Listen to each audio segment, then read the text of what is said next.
third installment Singh Army podcast. Today we are bringing to you the history of the Sikh festival, the Khalsa festival, Hola Mohalla. From the top, so to everyone who's with us today, Waheguru Ji Ka Khalsa, Waheguru Ji Ki Fateh. Okay, so let's start off with the Hola Mohalla, the Sikh festival. Some people may have heard it, some people may have not. Okay, so with my limited knowledge on it, I believe this, it comes from a history of Holi, which is celebrated in India. So, Baji, if you want to, I'll just bring you in here, Baji. Give us a short, condensed version of this Sakhi, of this Ityas, of this history. Not the full, too much detail, but if you can just give all the listeners a short, condensed version of what is the history of Holi. Hanji, so Holi is named after Holika, and Holika was the sister of Harnakas. Harnakas was a king at the time, and he wanted everybody to remember his name as opposed to Vaheguru's, as opposed to God's name. He had a son called Bhagat Prahlad Ji, and this story comes in Gurbani many times, numerous times. So in the Gurdwara, we remember this story in Asadiwar, in Rera Sahib, that we recite every evening in the Gurdwara. And so Harnakas was the father of Prahlad. He wanted everybody to remember his name. He had a sister called Holika. Holika had a blessing where she could manipulate and control fire. And what Harnakas asked Holika to do was to kill Bhagat Prahlad Ji, because he was the only body that was standing up against Harnakas. So when Harnakas was saying everybody chant my name, he said, no, I'm going to remember Vaheguru's name. So we've got Harnakas here who was on an ego trip. Yeah. Okay. And his son is called Bhagat Prahlad Ji. Okay, who we later know to become a great saint. Yes. Okay, his sister is... So Harnakas' sister is Holika. Okay, and that's what Holi is named after. Okay, yeah. And then we've got the Pua, the son's Pua, so his dad's sister, Bhagat Prahlad, yeah. And she has certain powers. She has certain powers, and one of them is to manipulate fire, so she can basically control fire in how she wants to. So basically, Harnakas has asked her to kill Prahlad because he was getting everybody to chant Vaheguru's name, God's name, as opposed to Harnakas's. And what's happened is, so she's got Bhagat Prahlad Ji, and she set herself on fire. And rather than Bhagat Prahlad Ji dying, she's ended up dying. So that's what this whole festival is good conquering evil. And at that time, there's a big bonfire, different colours came out from the bonfire, which is why the rang is thrown amongst the Hindu religion and across India. And just before we go on to Hola Mohalla, Sikhs at the time, Guru Arjan Dev Ji. So before we move on to that, sorry to interrupt you. How big is this festival in India? It's massive. It's massive. I mean, if you go on Instagram now and just search the hashtag, it's crazy. People get well excited. Is it Christmas-esque? Is it bonfire-esque? What kind of level are we at? I think it's more than that. I think when you see it on Instagram and everything, it's crazy. People go mad over it. So it's massive. Still to this day. Yeah, still to this day. Celebrating the same thing, good versus evil. Yeah, so as I was saying, like the Gur Sikhs at the time, Guru Arjan Dev Ji Maharaj asked Guru Sahib, how should we celebrate Holi? And Guru Sahib replied by saying, Holi kini sant sev, rang laga at lal dev. The way you truly celebrate Holi is not just once a year; it's every day, by getting imbued and coloured in the naam and the rang, by serving the Guru, by serving the Gur Sikhs, by serving the Holi. So that's what Guru Arjan Dev Ji had to say about Holi. I mean, so basically at the time, it's similar to what we have here in Christmas. We all live here. We've all been brought up here, and Christmas is a massive, massive festival here.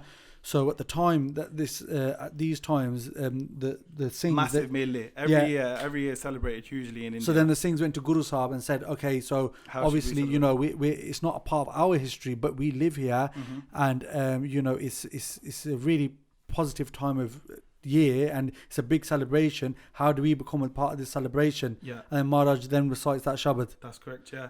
And then also, at the time, it was a massive mela that happened every year. But what was happening was, as Kaljug was getting stronger, these mele would turn into like bande sharing women, turn into alcohol, and it just become like a proper mela. Like a kabaddi, like when you go to a festival and everyone's getting sessioned out, and like with the boots open and everyone's going on a mad one. Yeah. It turned into one of them. Which is why then Guru Gobind Singh Ji Maharaj said, I'm going to create Hola Mohalla, which is different, totally different to Holi, totally different to Holi, and I'll let my brother go into that. That's right. Just like Baji said, Guru Gobind Singh Ji's words were Auran ki Holi, Mam Hola. It's their Holi and it's our Hola Mohalla. And we might see Hola Mohalla on the TV, and those of us that have been lucky enough to actually go to Anandapur Sahib, the Khalsa get together. There's a display of cavalry. There's a display of weaponry. There's games, Nija Baji, where they kind of use a spear and like kind of aim it at the ground to practice kind of horsemanship, those type of things. Still today? Still today. And there's a big theme in Hola Mohalla around shastras and weapons. And sometimes, we get asked these questions of why Sikhi and weapons, why all this militarization that we have as such a martial heritage. Yeah, that's right. Where does it come from? Why is it such a big deal? So I want to go a little bit about weapons and Sikhi, because it's so important in Sikhi for a reason. Guru Nanak Dev Ji Maharaj went to Mecca. And when they went to Mecca, Bhai Gurdas Ji writes about the account of what happened. So we all know the story. Guru Nanak Dev Ji goes to Mecca. They have their charan facing Makkah, the Kaaba. Charan being Guru Sahib's feet face towards the Kaaba. The Ghazis get annoyed and they move Guru Sahib's charan and the Kaaba spins with it. And in that reference, Bhai Gurdas Ji writes, Asahat Kitab Kach.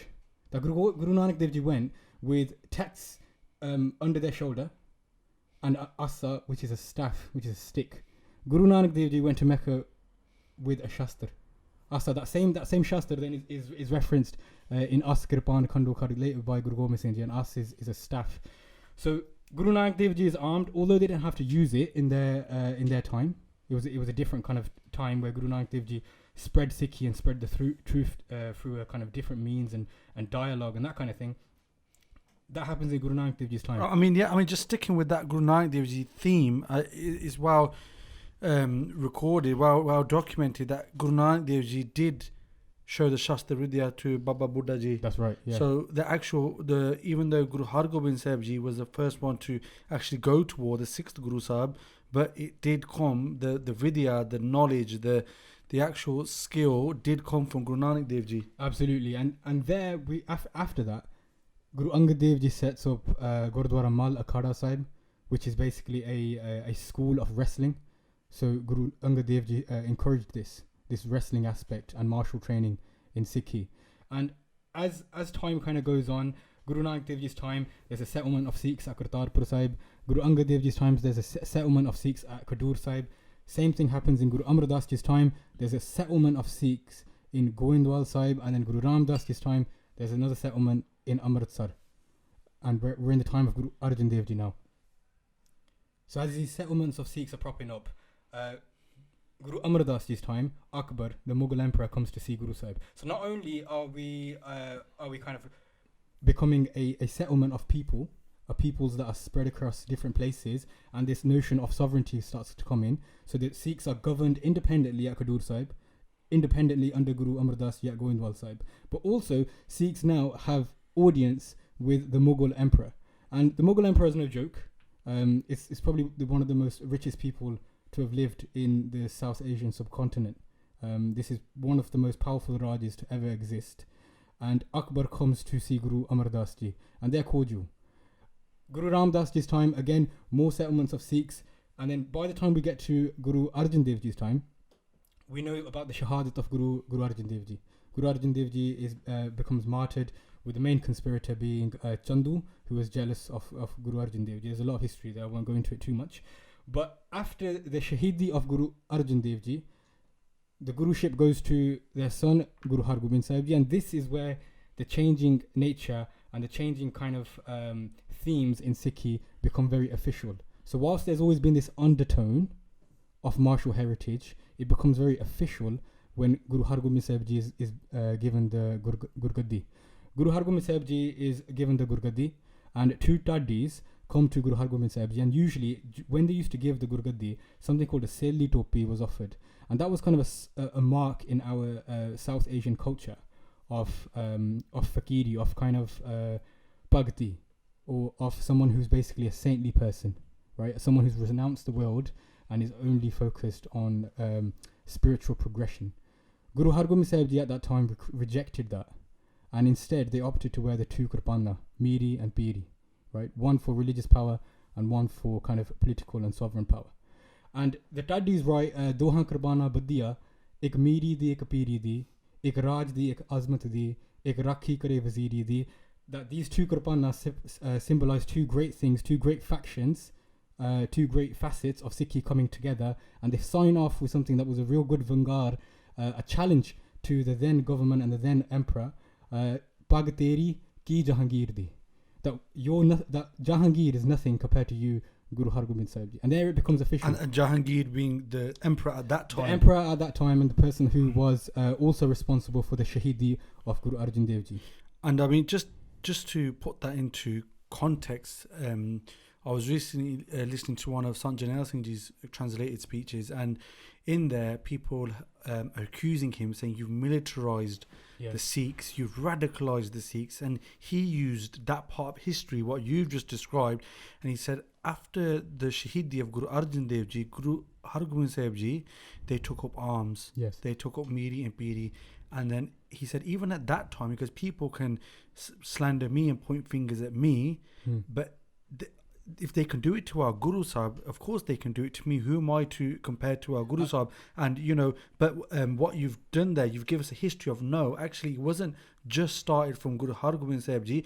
We do have a military history before that. Guru Nanak Dev Ji went to prison. Yes. Guru Angad Dev Ji started the wrestling akhade and started that warrior mentality, and that carried on throughout the Sikh Guru Sahibs. But because of the what you said, because of the situation, the mahal, the current time in India at that time, then Guru Hargobind Sahib Ji had to make it more official. That's right, and it's well documented. You know what you said? It's well documented by Bhai Gurdas Ji that in the time of Guru Hargobind Sahib Ji, certain Sikhs, certain older Sikhs, become skeptical of what Guru Hargobind Sahib Ji was doing.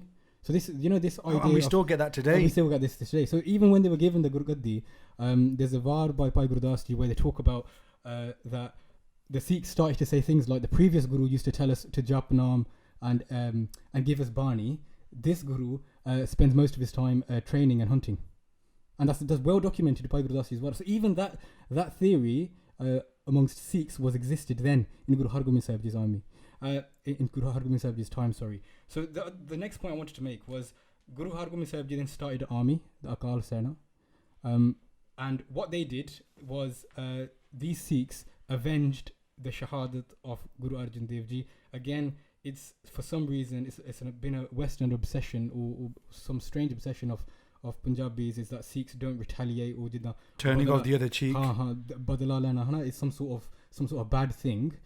Sikhs avenged the main conspirator of Guru Arjan Dev Ji Shahidi Chandu, and not only did they avenge it in such a fashion that the same Lahore capital where Guru Arjan Dev Ji was made Shaheed, the Sikhs pierced Chandu's nose and dragged him to the streets of Lahore as a statement of this is what happens if you cross the Sikhs. What a statement! Absolutely, and this theme continues, and to kind of go up to Hola Mohalla, the kind of the prequel, the build up to Hola Mohalla, Guru Gobind Singh Ji Maharaj moves to Paonta Sahib, which is near Anandpur Sahib in the kind of mountainous areas, and the mountainous areas were kind of governed independently by Hill Raje, usually of Hindu faith, and they were Raje that controlled different parts of the mountainous areas of what now is Kirtapur Sahib and Anandpur Sahib. They were quite alarmed at Guru Gobind Singh Ji coming there, and one of the key Raje, Bhim Chand, wrote a letter to Guru Gobind Singh Ji whilst they were at Paonta Sahib. The letter reaches Guru Gobind Singh Ji, and the letter says, if you don't turn back with your Sikhs, we will attack and we'll raid all of your possessions. Guru Gobind Singh Ji replies to the letter saying, if that's what you want to do, we're ready, but don't think that you're going to leave alive. If you want to send your men, we're not here just to stay. We're here to put up a fight. So those times, especially at Anandpur Sahib, Guru Sahib Ji had the first main enemy was the Hill Raje, the Pahadi Hill Raje, who later we had a battle with, the Battle of Bangani, led by Bhim Chand, and Bhim Chand loses most of his men in that first battle. Battles continue. Another battle happens. This time the Hill Raje, it wasn't just Bhim Chand, because some of the Raje were okay with Guru Gobind Singh Ji, and they actually liked Guru Sahib and they were okay with them. This time Bhim Chand manages to convince other hill chiefs that let's get together and attack the Guru. They lose again, and at the third time these Pahari Hill Raja, whose own history repeats itself, whose own sovereignty was under threat by the Mughals, but they were happy to turn to the Mughals to kind of attack Guru Gobind Singh Ji and the Khalsa, and they lose that one as well. So Hola Mohalla, that's the kind of scene that's happening.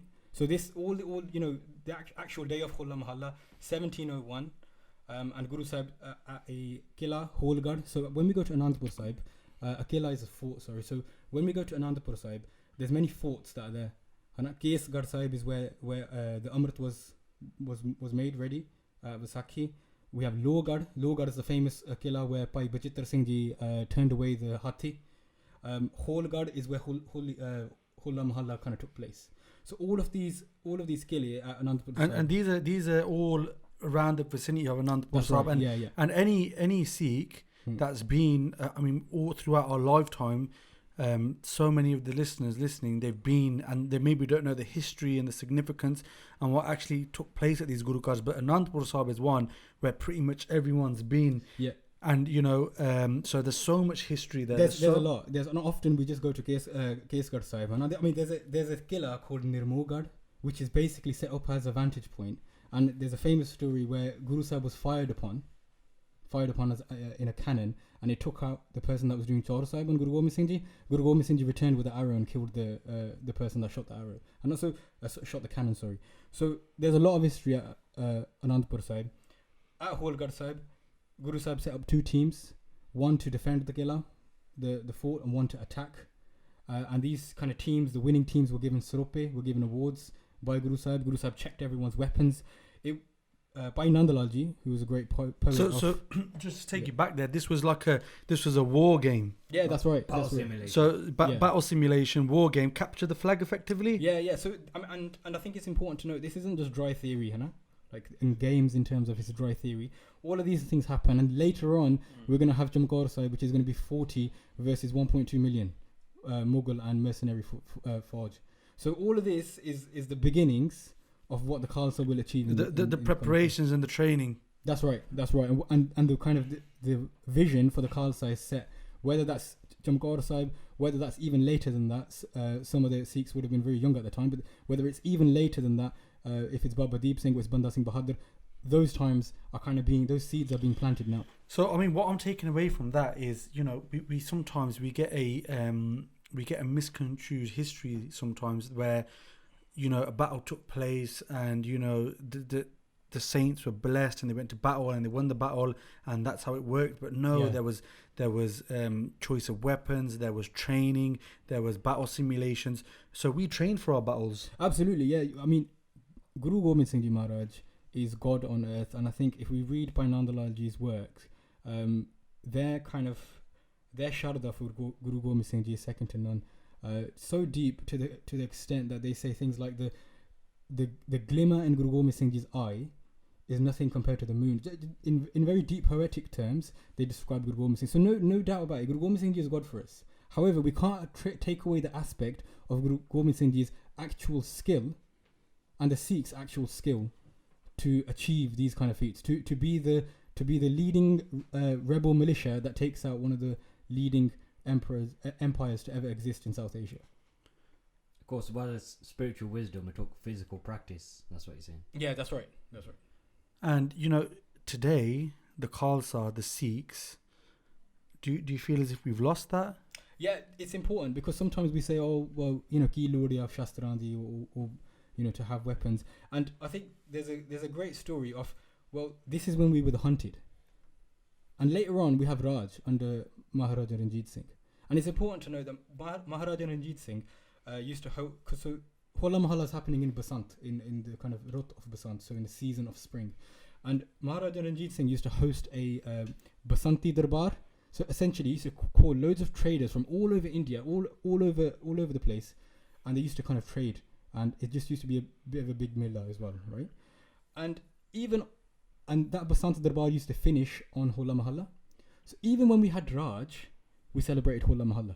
Maharaja Ranjit Singh would bring out the Fauj, journals like Hari Singh Nalwa. So you've mentioned Maharaja Ranjit Singh, Sher-e-Punjab, the King of India,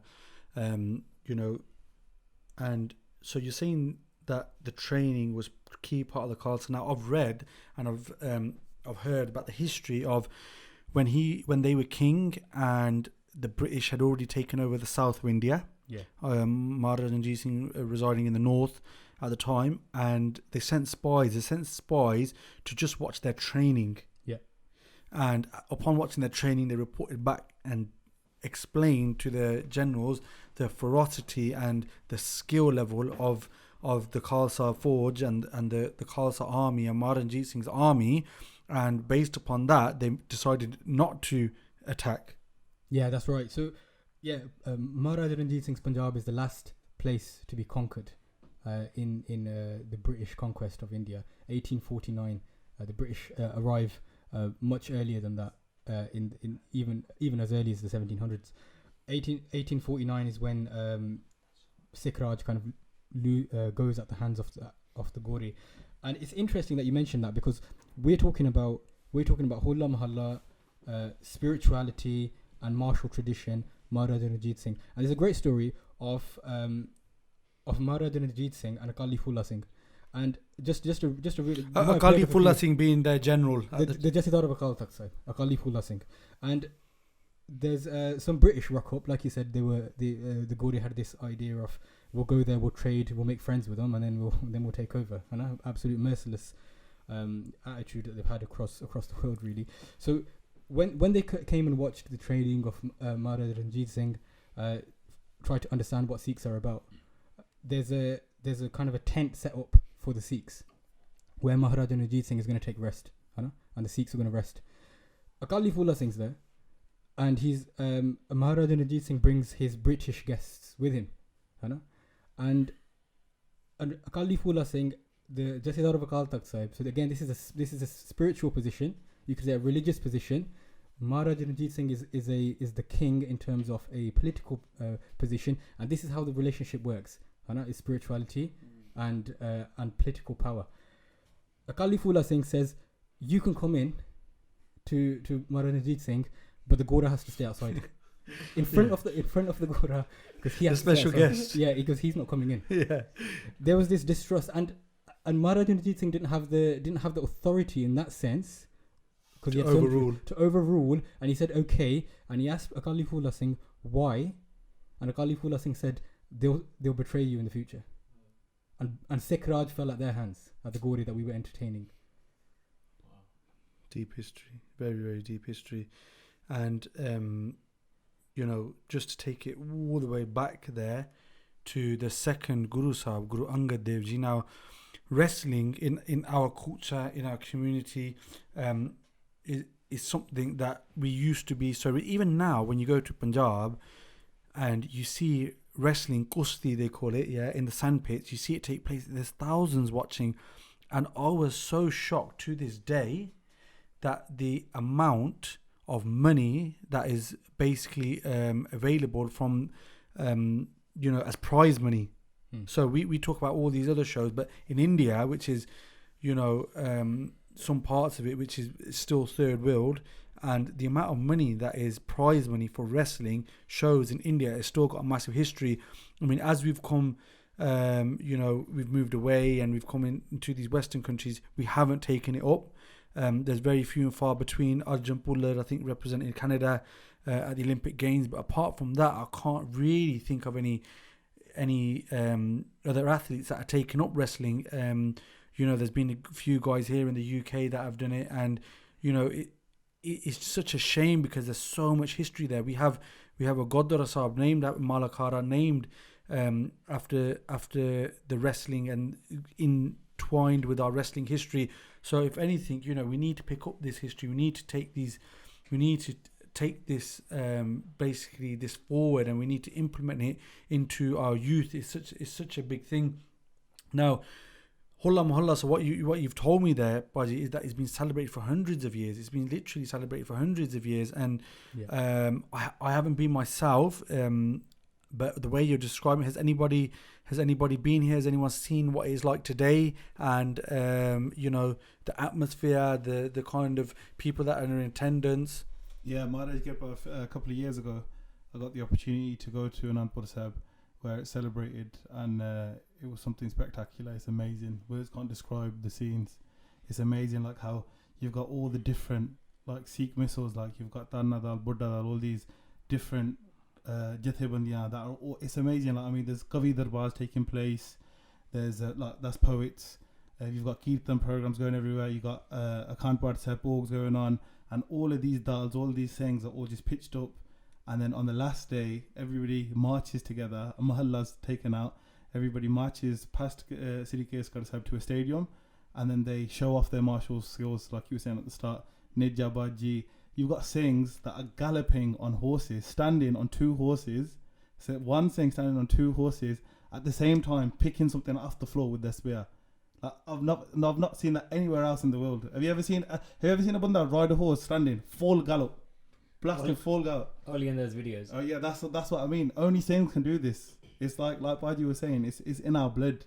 It started from Guru Sahib, started from Guru Nanak Dev Ji Maharaj. That it's only Singhs have got that Bahadri. So is it something that you would recommend to go and have a look at? 110%. Bro, in some of those videos, they're holding the horse's reins by their teeth.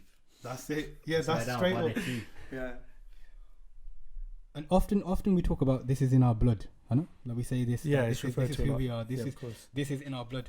You know, at that time, when Guru Sahib created the Khalsa, the famous Amrit Sanchar 1699, huh, that we celebrate Vaisakhi.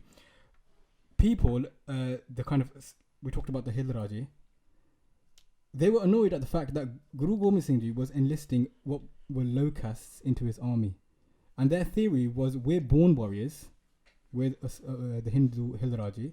We're born warriors, and you're enlisting people whose come is to do cleaning and to do kind of farming and all these kind of menial jobs. They're not soldiers. They don't have it in them. And there's a famous quote where people come to Guru Gobind Singh Ji and they say, "Kaam hamara tolan takdi." Our job is to basically weigh things, like we work in shops and stuff. Like no sudden aam kamya. Kaam hamara tolan takdi. Nangi tegna hamse pakdi. We've never even held an unsheathed sword. Chidiyan se hum dar jaun. That the flapping of birds scare us. Dushman se kaise lad paun? How are we going to fight the army? And the reply by Guru Gobind Singh Ji was, "Chidiyan se main baaj udaun." That don't worry. That this will make the oppressed, the birds in this metaphor, in this context, will make fight hawks. The people that are supposed to be the warriors and supposed to be the people that were fighting, huh? And this is Guru Gobind Singh Ji's upliftment of the lower class people at that time, and the establishment of a Khalsa that was going to overthrow everything and the power structures that existed. And this was the mission of Guru Nanak Dev Ji Maharaj, was to challenge the status quo, challenge the power structures, and here we see in the Khalsa that kind of really come through. And there's nothing better than people talk about caste divisions, and they're still there today and in some certain areas. But if you speak to anyone that's grown up, or when you go through something with someone, okay, it makes you very close. And all those people that have gone through experiences, in the early days when there was a National Front and there was the Panthers and all these other organisations, and the Sikhs stood shoulder to shoulder, nobody was asking your surname. Then if it was Singh and if it was Singh, okay, you stood shoulder to shoulder, and that started from, like you said, from Guru Sahib's time. And as we've come away from our martial tradition, we've gone away from that. And when you do stand shoulder to shoulder with someone in battle, of course caste is irrelevant, of course status is irrelevant, and these things with the time, because we've come away from our actual martial heritage, and then that's what breeds some of these bad habits, you can say. So, so we're just going to wrap up there on Hola Mohalla before we move on to our other areas. So today, how can we implement or celebrate Hola Mohalla? I think there's a few ways. Like Guru Arjan Dev Ji said, by serving the Guru, by serving the holy saints, and chadaying that rang, like getting imbued in that colour of Naam, of Vaheguru, as opposed to the colour of the world, Baki, the world, whatever, everything else that's going on. I think that's one thing. The other thing, staying pratyar, being the always ready, forever ready for anything, whatever life throws at you. So whether that's like on road, being on street, where if there's a fight that kicks off, you're always ready. You're able to hold hold it down for yourself, for your family, and even to other aspects, like if we're at the Gurdwara and we get asked to do something, like George said, with the Arbor, we're ready for that, whatever the seva might be. And then the other teaching is how Bhakt Prahlad ji, when they were saved and Holika died, the reason why Maharaj was more pleased with Bhakt Prahlad ji, because they were doing Prema Bhakti, they were doing their Bhakti from love, as opposed to Holika, who had the special power, but that's what she was engrossed in, that, as opposed to Haranakas, who was engrossed in his special power and he wanted everybody to remember his name.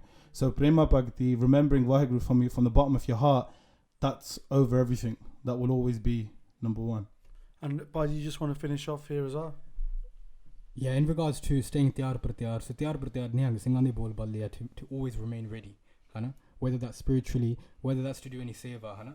And today, especially in like apne sekhi, hana, they say a lot of things to us, like, you know, when we preserve our history, when we preserve our shastras, and by this I think, who was one of the writers at the time of Guru Gobind Singh Ji, he writes something very famously. He says, "Shastraheen ek kabu na hui, rehtwan khalsa hai soi." That disciplined Khalsa is the one that's never without weapons. So the Khalsa has always and will always be strapped, locked, ready to go all day, every day. And it wouldn't be my time on this podcast if I didn't mention Sant Jarnail Singh Ji Khalsa bin Ranwale. In November, Delhi 1984. Before 1984, Sant Jarnail Singh Ji goes to Delhi. They tell the Sikhs there that the Sikhs there were very wealthy. They'd done a lot of prosperity. So they had, at that time, they had fridges, they had radios, they had high-tech stuff. So this would be 83? 83. Yeah. Sant Jarnail Singh Ji says to them that these things aren't going to help you. The time's going to come where shayad thode ti pand di ijat vi lutti jaogi, and then you need shastras for that. And the people that heeded that advice, were okay in that time. And unfortunately, many Sikhs had to become pass away in that. Many Sikhs became shaheed defending the Gurdwara. So being tiyar par tiyar is always something that we always have to do, even if you look at the state of India now. Yeah, I mean, yeah, it goes without saying now what's going on in Delhi right now, and exactly. Of course, reminiscent of what happened in 1984 with the Sikhs and the genocide, exactly what you're talking about. And just for myself, just to wrap up on that, I mean, I'm very out of shape now, to put it mildly. Very, very, very out of shape. I was competing at 66 kilos. I'm now around about 90 kilos. And, you know, tiyar par tiyar is the terminology. What you're saying is, you know, I'm so far from that. It's unbelievable. So something that we can all implement into our lives.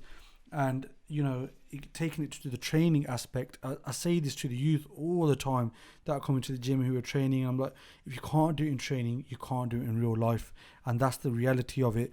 So we need to be training. We need to be doing things in training. And again, just in essence, that's exactly what Guru Sahib did. So at Hola Mohalla, we're practicing these games, and then literally the next year is at Logar Sahib, where the Mast Hathi, the drunk elephant, came and Bhai Vijittar Singh, we all know the story, threw the Nagini spear straight through his head. So again, like you're saying about, you know what I mean, they set the foundations there and then went on to do it practically. So a big thing on social media at the moment has been a video going around of the young Singh, probably like secondary school age, in Leeds, and in this video he's been attacked, and it's caused a bit of an uproar on social media. And now I've seen various different people comment on it, okay, figures in the community. Some people have said it's part of growing up, okay, we all had it to deal with, it made us who we are today. Some people are saying, is that same thing what happened there what led to the death of the young Singh in Manchester, who really touching suicide note, which is, you know, we all look at today in our camps and in our Gurdwara. And so there's two different takes on there, but regardless, we're talking about training and we're talking about preparing yourself. Training will prepare you for a lot of situations. It's not fair to say it will prepare you for everything, but there's nothing that will prepare you for everything. And what a certain organisation did on the back of that, Lions MMA, is they offered to train the Singh for free. So they said, you know, come down here, train with us. We got the facilities and we'll train you up. And that installs confidence to any young lad. And, you know, Sikhs, whether they're Caste, whether they have their hair, whether Amritari, whether they're not, whether, you know, whatever they look like, you know, we are sometimes attacked, and we are sometimes forced to defend ourselves. So it's important, it goes without saying, a lot of Gurdwara now have took up the umbrella of setting up martial arts, setting up boxing, setting up MMA. We've got it in Coventry, Birmingham, Derby, Walsall, Huddersfield, Leeds, Bradford, you know, 2-3 different sites across London, Ilford, you know, Gravesend. It's setting up, and you know, we are dealing with this as best as possible. So I can only say to that young Singh is to, you know, be brave, train hard, and you know, this time next year you're in a position where hopefully it will never happen again. And that's the only advice we can give to our youth, is no one can be there with you all the time. Your parents can't be with you all the time. Your friends can't be with you all the time. We want to be able to look after ourselves at all times. So, you know, that's just covering that video, what happened on social media, which was quite a big uproar. So that brings us to the end of our third podcast, Hola Mohalla. It's been so informative today. I've enjoyed listening to all the history and the amazing atmosphere that's still there today. So again, if anyone does get the opportunity, please go out, experience it all.